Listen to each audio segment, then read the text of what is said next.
Hello, everybody. You know, I really thank you for inviting me into your space. I I look forward to this, and I miss the days of old where groups of people would come to my office in West Orange. They would sit, listen to me. We would interact, and it really made me feel good. Over the years, AccuWeight loss has proven itself to be everything that I hoped it would be. A vehicle for life change.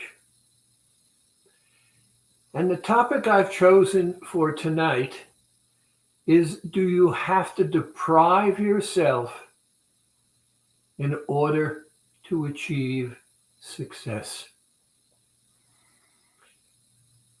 I love that word, deprive. And what I'd like to do this evening is take just a few minutes to rehash what we need to understand if we're going to go forward. One of the things that I've absolutely learned without any question whatsoever is that AccuWeight loss is unique, it is different, and if you work the program, it works, and there's no question about it. Thousands and thousands of people have proven that over the years.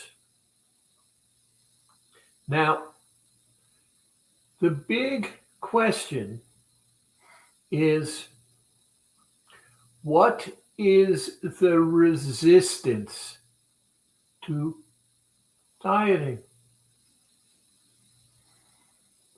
If there were no resistance, we would not be talking. We'd simply follow the rules.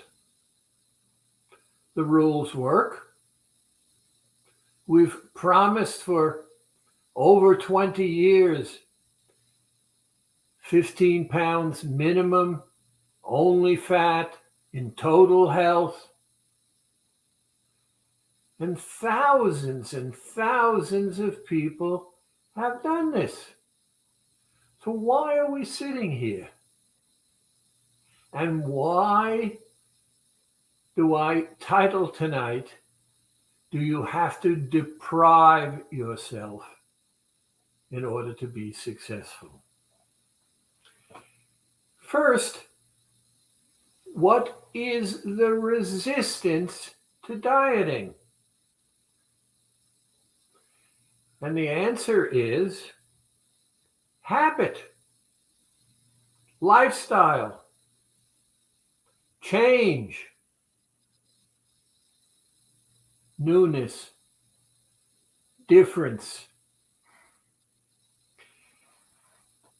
People resist change. In today's climate, everything is about change, and everything is about staying the same. People argue with each other, and they really do not know what they are arguing about.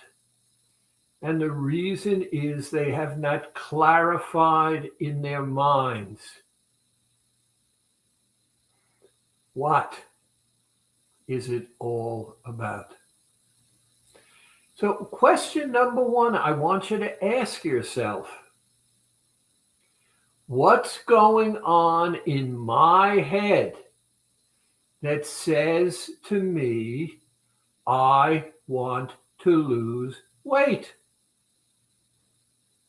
Now, I don't think there's one of you out there who knows that if you continue to do what you have been doing, that you're not going to lose weight. And there are all kinds of marketing techniques. And those marketing techniques, in very subtle ways, tell you something that you already know. They may color it differently. They may package it differently. But every single program out there that has to do with weight loss says if you are going to lose weight, change has to occur. Now, some of those programs offer magic. It is incredible magic. Take these pills in the morning, in the afternoon, in the evening, drink some water, and you'll lose weight. Now, if they worked, why do we constantly see over and over again different products, different formulas, and all of them offer you magic? Close your eyes, visualize yourself as being a person whose body has changed. Take these pills, and when you wake up, everything will have changed.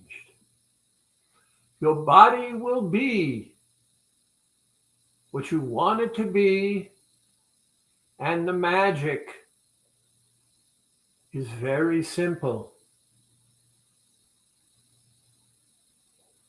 Go into fantasy. Now, simplistically, every single person who is listening to me has a gland in their midbrain, and the name of that gland is the hypothalamus. It's a tiny little gland. It's in your brain. We all have it. And for every single person who is overweight, that gland is not functioning normally. So therefore, the question and answer should be very simple. How do we normalize the functioning of that hypothalamus? For if we do, the weight will come off. Now, isn't it interesting that we call this the Bead Diet? And the reason we call it the Bead Diet is, first, we wanted people to clearly understand that it had to do with weight loss, and people certainly connect weight loss with dieting. And when we connect beads to the word diet, I have your attention. Because what do you mean, a bead diet? So underneath everything that has to do with the normal process, the weight loss process, there is a hook. And the hook is to get your attention, not to educate you, not to help you understand, but to give you magic. Now, if I say to you an abnormal functioning hypothalamus, then you understand. Get my hypothalamus to function more normally, and I will lose weight. Sounds easy. But,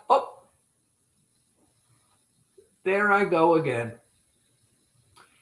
I use the word but. And it's a very interesting word. I love you, but. I'm happy, but.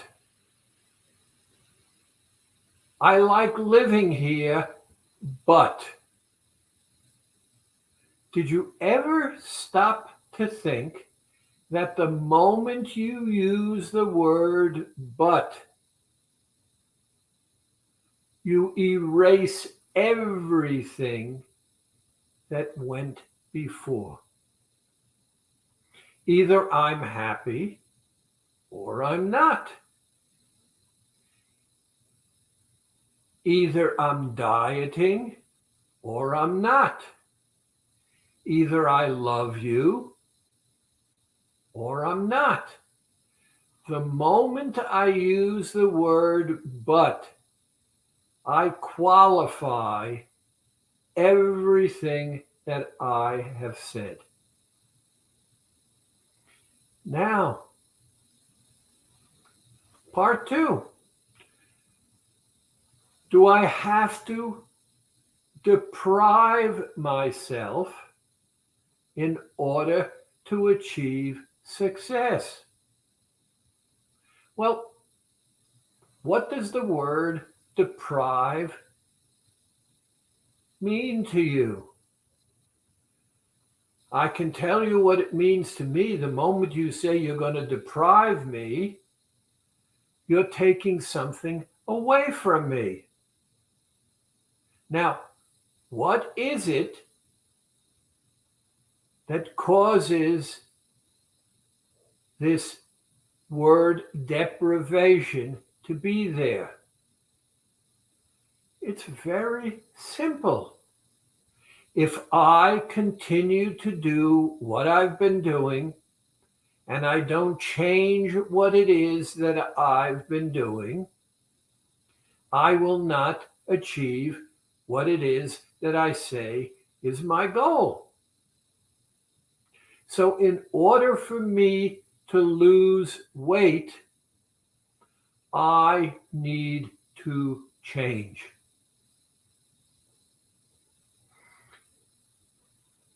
How many of you are happy with change? How many of you are filled with habits, things that you do unconsciously, day after day, year after year, and the moment change occurs in that habit, you get uncomfortable?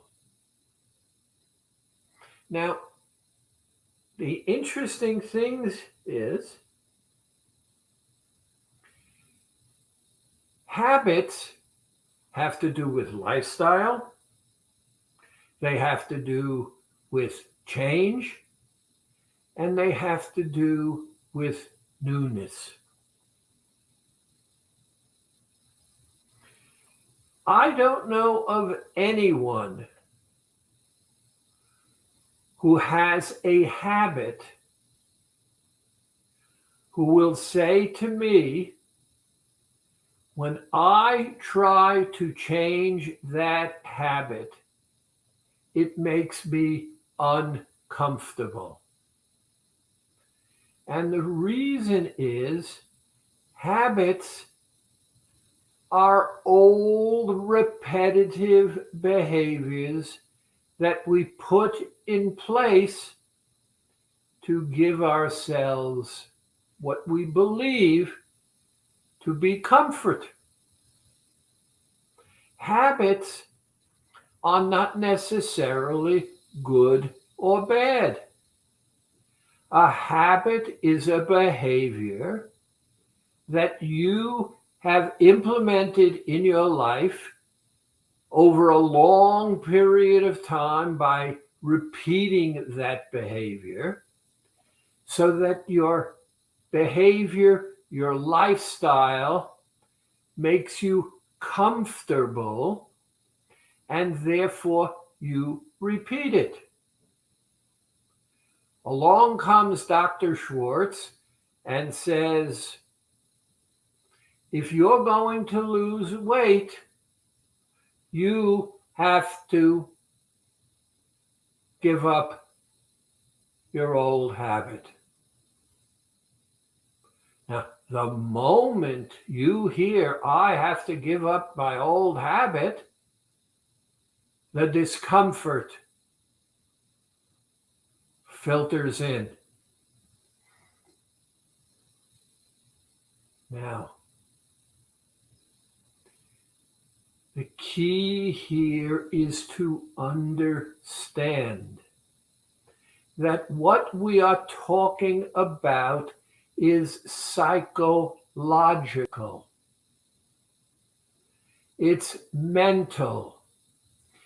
It has thought. It is not good. It is not bad. It is something that you have created over the years in order to get something. Now, as I'm talking to you, one of the first words that comes into my mind is the word tell. Now, many of you see tell as saying something. I'm going to tell you something. And that's close. But in the case that I'm using, a tell is a transmission of something from you to me that tells me that you're locked in. So that, for example, I've often heard people that I know talking about behavior, and they say, and I see it most often with regard to cards, gambling, that person has a tell. Now, what does that mean? It means they have a behavior, and when they exhibit that behavior, they transmit, if you're sensitive and you're watching and you're careful, that tell says to you what they're going to do next or what they're thinking. So that, for example, there's a person, when they have what they think is an excellent hand, go as though they're thinking. But if you'll notice, every single time they think that they do this. Now, I don't know if they're right. I don't know if they're wrong. But if I watch them over a period of time, I learn that whenever they go like this, they think that they have the upper hand and are now trying to manipulate the situation to their advantage. Simple little thing. It's all behavior. Years ago, my office in West Orange was full. Every Thursday night, I had large groups of people coming in to hear me talk about AccuWeight. And all of them came because they heard that there was something special about AccuWeight and it would work for them. And all of that was true. But there was one piece that was always hidden. And that piece had to do with the fact that they needed to accept that if they continued to behave the way they had been behaving, they would not achieve their goal. What was wonderful about it is we also would have people who were doing the program. They were asked questions.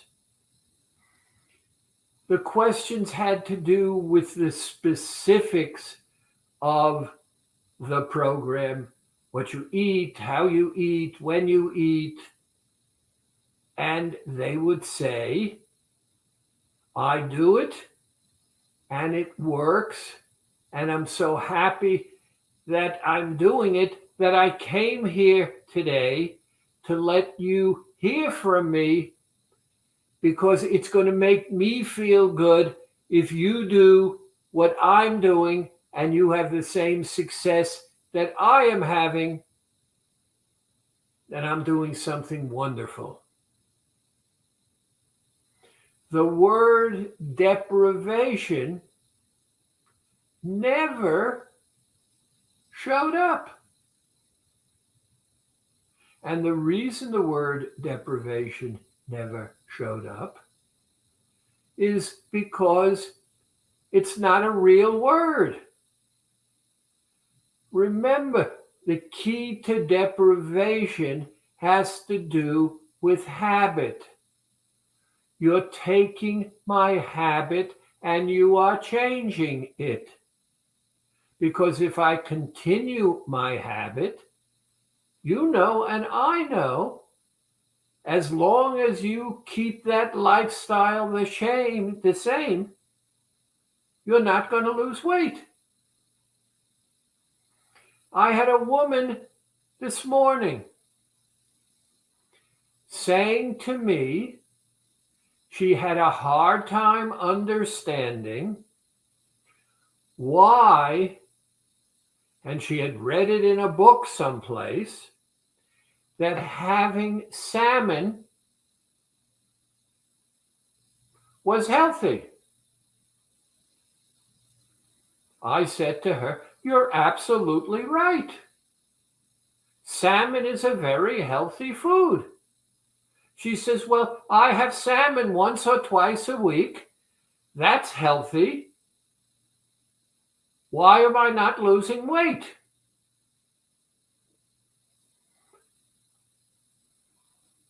I was flabbergasted. The woman was telling me exactly what she was thinking. And her thinking is not flawed. Salmon is healthy. and eating healthy is good for you. But if it's not part of a regimen, a habit, a behavior, if it's outside of that regimen, it doesn't apply. But it's healthy. Yes. And people who eat salmon, it's good for them.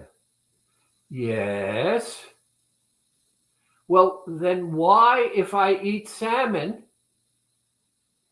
am I not losing weight? Because I'm doing something that's healthy for me.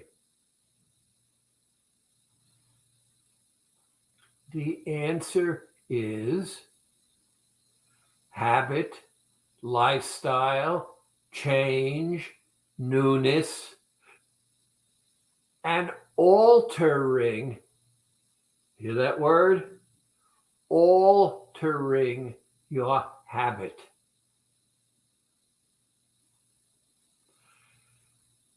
I have heard millions of habit stories. Some of those that I love the best come from Alcoholics Anonymous.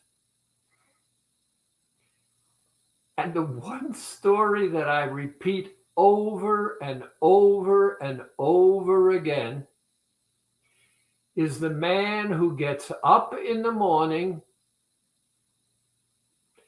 shaves, showers, gets ready for work, goes out of the house, turns down the street, and trips on the sidewalk.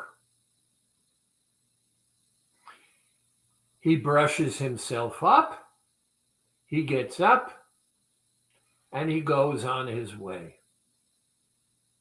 The following morning, he follows the same routine, goes down the street, trips on the sidewalk. This time he hurts himself slightly more than the first time, brushes himself off, and goes on his way. And this continues day after day after day after day. And each time that he trips, the pain is greater. And then, for some reason or other, and it's irrelevant why, he walks out of the house and he walks down a different street.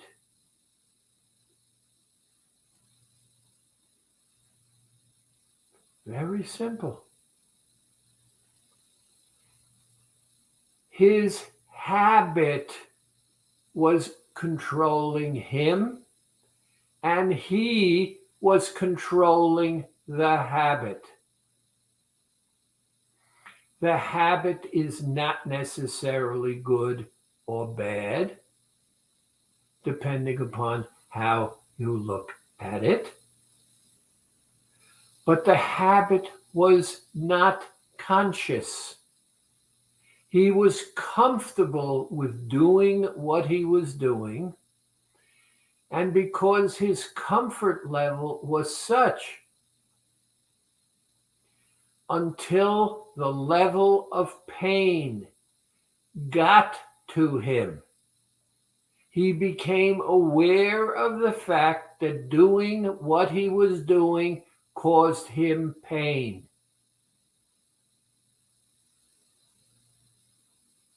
And what did he do? He walked down a different street. That doesn't mean he didn't get to wherever his goal was after he fell, brushed himself off, and went on his way.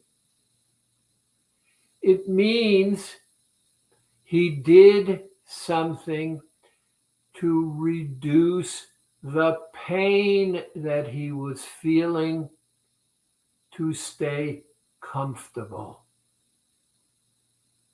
Now, the hypothalamus is simply a gland. It controls satisfaction. Now, all of us, from the earliest days of our lives, actually the first day of living outside of the womb, all of us are in one way or other comforted by food. Now, I don't know about you, but I know that when you give me food, particularly certain foods, it makes me feel good. There's a magnetism there. There's an attraction there. Because I like to feel good. Doing it makes me feel good. And so I weave it into my habit lifestyle because being comforted makes me feel good. Now, I would like any of you to tell me that when you are comforted, it doesn't feel good. So anytime I want to feel good, I do what will comfort me. It will make me feel good. Will it give me what it is that I want? I have no idea because I don't know what you want. And you haven't said what you want. Now, the moment you say, I want to lose weight, you've made a statement, you said what you want. Now, do you recognize that you've now taken the responsibility of doing something that will comfort you if you do it, or you have to do something else? Because if you continue in your behavior, you'll get comfort, but will you achieve your goal? Now, the key here is very, very simple. The power of food, the comfort that comes from food, the comfort of being nurtured, and all of us, on one level or another, within the first few hours of our lives, when comfort was a feeling that you wanted, I want to be comforted, and food was placed in your mouth, and it comforted you. And for most of us, that power will remain with us throughout our lives. So therefore, food, comfort, are huge, significant words. How do I get comfort and at the same time achieve my goal? Well, reason number one is very simple. The key is to understand what is deprivation. To deprive, to take away from me. It's an action. It's a feeling. It's palpable. It's real. It's in your head. And you created it on an unconscious level. You were only hours old. How much thought, how much understanding, how much insight could you have had in the first few hours of your life? All you knew is comfort. It felt good. I love that feeling of feeling good. Now, the reason that it works is because of the fact that somewhere around the 7th month, had you been born, you would have survived. So already there was in place something that I'm going to call a sensing mechanism.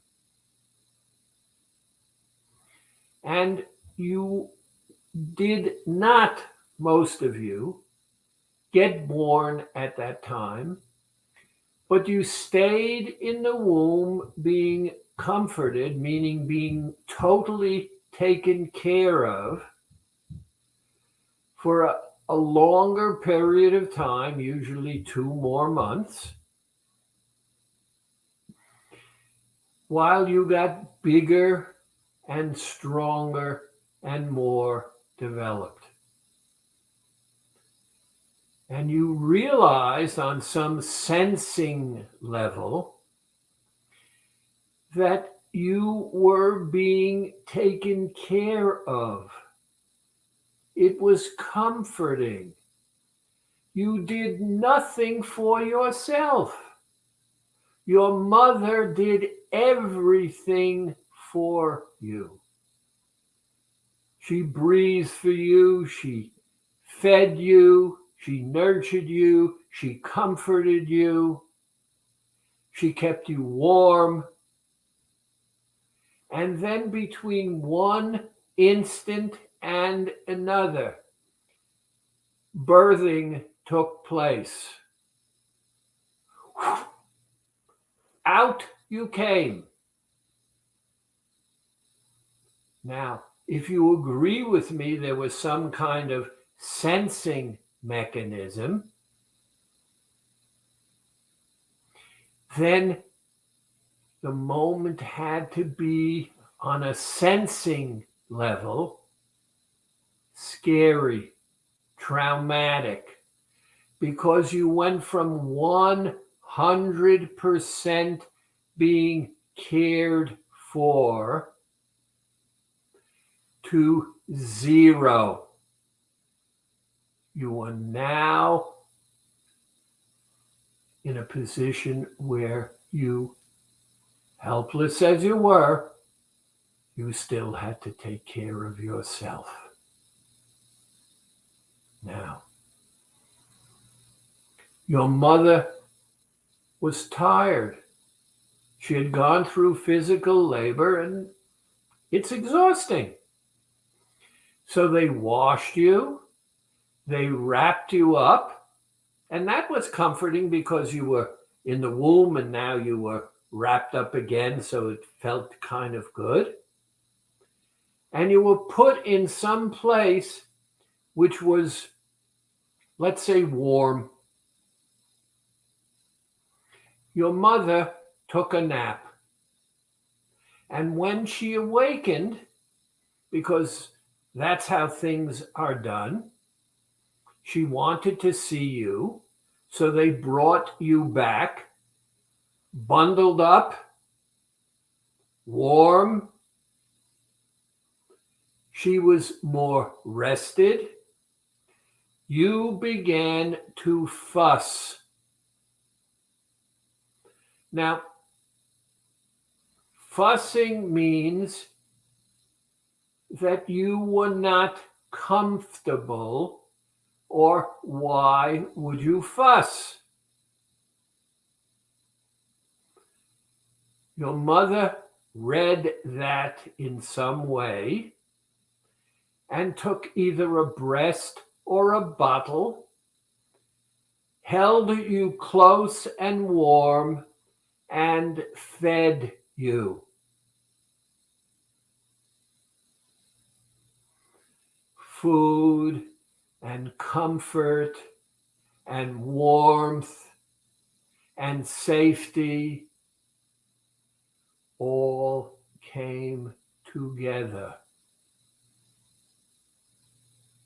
How can something like that not make an impression? It marks all of us. And you've heard the expression over the years. They are trying to climb back into the womb.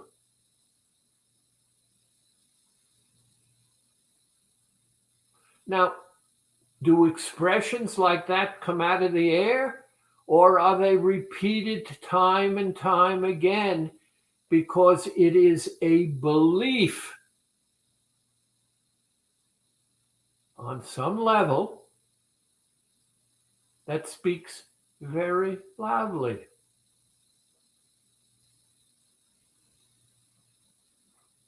Now, here's what's important. And this is what you have to hear.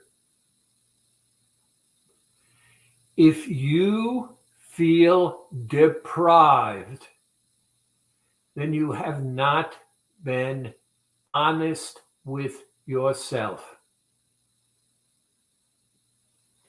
Nothing doing weight loss, nothing has been taken away except your old pattern of behavior. The thing that's unconscious and makes you comfortable. So if you feel deprived, what was taken away from you is easily fixed. You know many ways how to comfort yourself.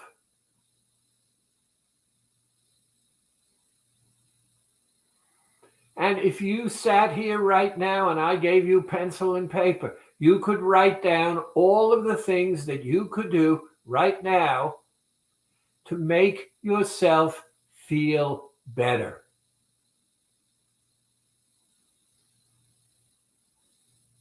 And that's what I'm asking you to do. Let's move from the physical to the psychological. Let's understand that this infant who had no real knowledge of anything connected comfort and safety and warmth And the power of that was indelibly imprinted. But the fact that it was indelibly printed doesn't mean you can not achieve it differently. And that's where the psychological comes in. And until you are ready to accept change in your life that you can control, to reteach yourself, to train yourself, to give you new habits which give you the comfort, we're not going to make very much progress.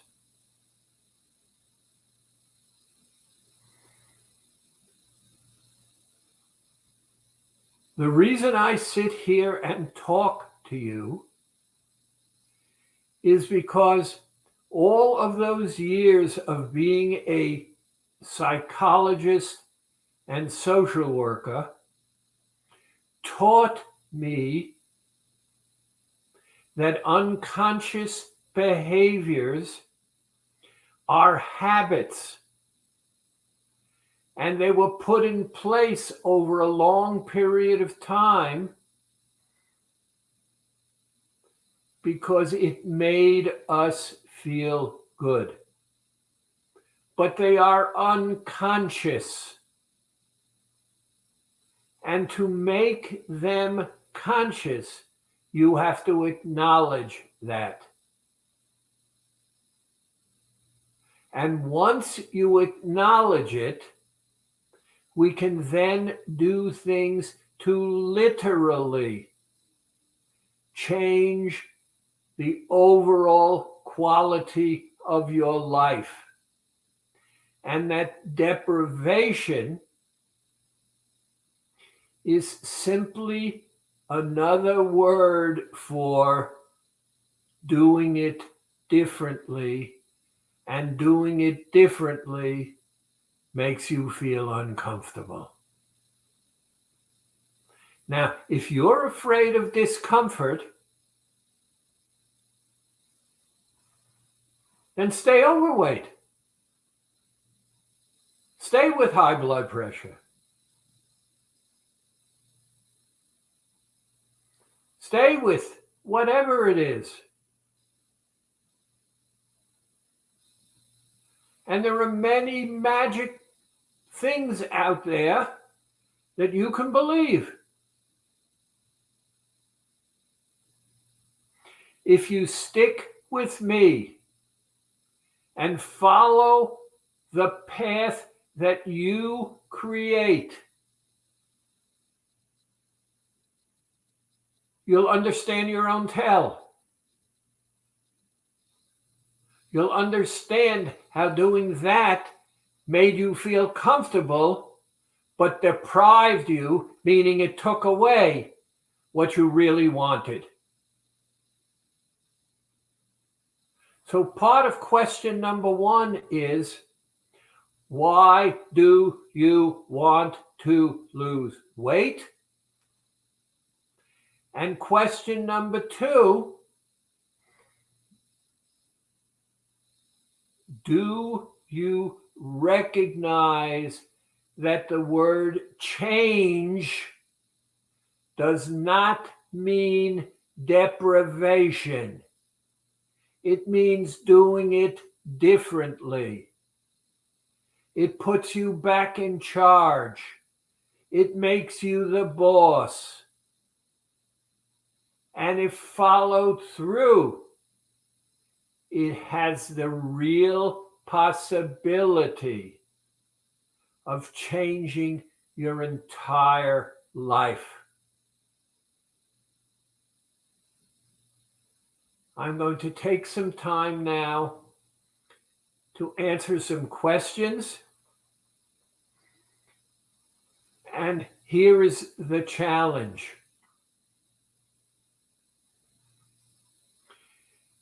What is it about you that you can't email or phone and ask me questions? Why do we keep it a secret? If you're overweight, are you the only person who knows that you're overweight? I doubt it. And if all those people know you're overweight, what is the guilt? What is the shame? And that's judging yourself in saying,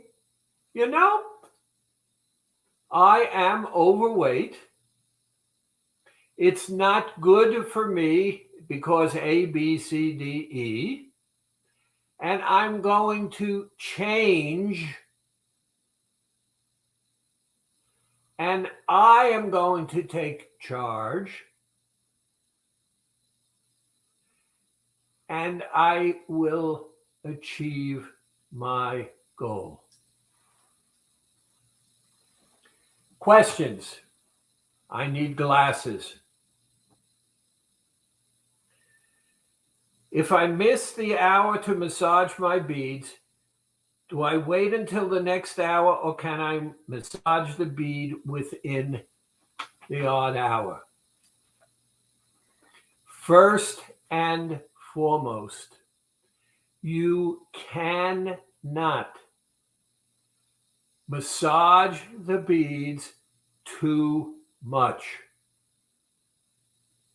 You can massage them too little, but you cannot massage them too much.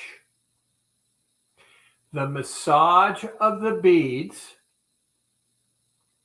signals this gland we talked about, the hypothalamus, and helps it to feel satisfied, satiation. So therefore, you have from, let's say your beads are due at 6 o'clock.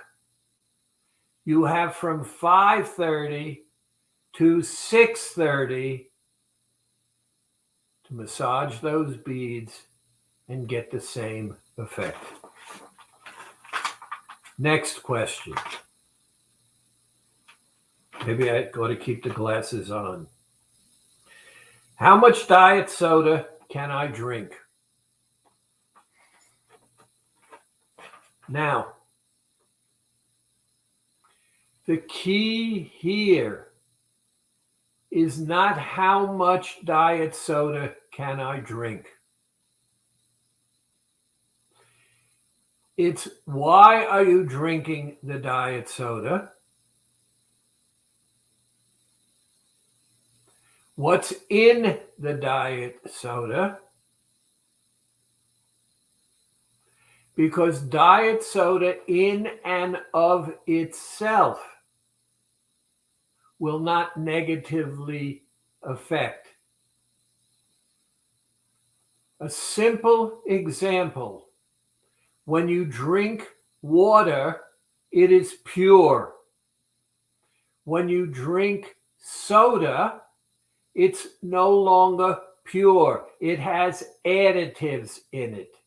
And all additives have an impact. Number two, the darker the color of the liquid you drink, the less hydrating it is because your body needs to take out whatever it is that colors the liquid. In doing so, water is used, and so the body tends to become dehydrated. And that's like planting something and checking on a regular basis by digging around to see if anything's happening other than watering and feeding it. Now, if you just water and feed it, it will grow. If you play around, I can't predict what's going to happen. As far as I am concerned, I like diet soda. I like its flavor. And I also drink water because I like the flavor. It makes me feel good. And I also drink water to make sure I do not become dehydrated. And to add one other piece, drinking a lot of water at one time is not as good as drinking a little bit of water often.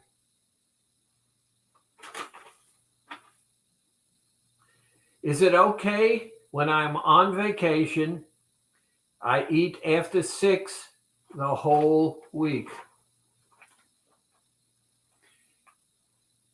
We have what we call vacation mode. We accept the fact that if we go on vacation mode, we are not going to lose as much if we stayed with the program. Therefore, the key is not eating after 6. It's having an insight and understanding of vacation mode, which you work out with your consultant, and accept the fact that you are adding in vacation, but are continuing to lose weight.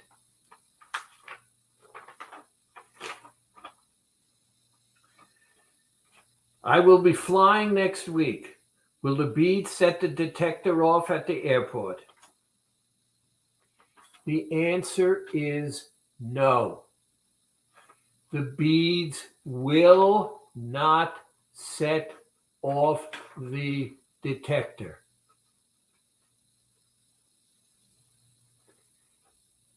It's as simple as that. The answer is no. There is no problem.